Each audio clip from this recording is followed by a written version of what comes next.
കേരള ബ്ലാസ്റ്റേഴ്സിന്റെ ഗാന യുവതാരം കോമെ പെപ്ര അടുത്ത സീസണിലും ബ്ലാസ്റ്റേഴ്സിൽ തുടരുമോ എന്ന ആശങ്ക ആരാധകർക്കുണ്ട്. കാരണം ഈ വർഷം മെയ് മാസത്തോടുകൂടിയാണ് താരത്തിന്റെ കരാർ ബ്ലാസ്റ്റേഴ്സിൽ അവസാനിക്കുന്നത്.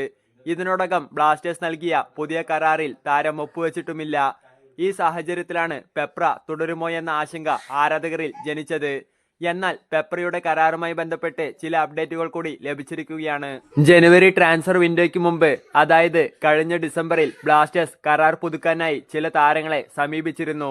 ഇതിൽ നവോച്ച സിംഗ്, കോറു സിംഗ് എന്നിവരുമായുള്ള കരാർ ചർച്ച വിജയിക്കുകയും ഇരുവരും ക്ലബിൽ പുതിയ കരാർ ഒപ്പിടുകയും ചെയ്തു.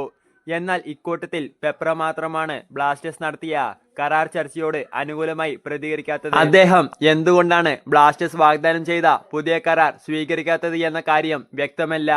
ചിലപ്പോൾ കരാർ തുകയുമായി ബന്ധപ്പെട്ട കാര്യങ്ങളാവാം, അതല്ലെങ്കിൽ ടീമിലെ നിലവിലെ പ്ലേയിങ് ടൈമുമായി ബന്ധപ്പെട്ട കാര്യങ്ങളാവാം, ഇനി അതൊന്നുമല്ലെങ്കിൽ മറ്റു ചില കാര്യങ്ങളാവാം. എന്നാൽ പെപ്ര കരാർ പുതുക്കാത്തതിനാൽ നിലവിൽ ബ്ലാസ്റ്റേഴ്സിന് ആശങ്കപ്പെടേണ്ടതില്ല. കാരണം മെയ് വരെ അദ്ദേഹത്തിന് ബ്ലാസ്റ്റേഴ്സിൽ കരാറുണ്ട്. ബ്ലാസ്റ്റേഴ്സിന് താരത്തെ നിലനിർത്താൻ ആഗ്രഹമുണ്ടെങ്കിൽ മെയ് മാസം വരെ താരവുമായി ചർച്ച ചെയ്ത് ബ്ലാസ്റ്റേഴ്സിന് പുതിയ കരാറിന്റെ കാര്യത്തിൽ തീരുമാനമുണ്ടാക്കാം. ലഭ്യമാകുന്ന വിവരങ്ങൾ അനുസരിച്ച് പെപ്രയുമായുള്ള ബ്ലാസ്റ്റേഴ്സിന്റെ അടുത്ത കരാർ ചർച്ചകൾ ഫെബ്രുവരിയിൽ മാത്രമേ നടക്കുകയുള്ളൂ.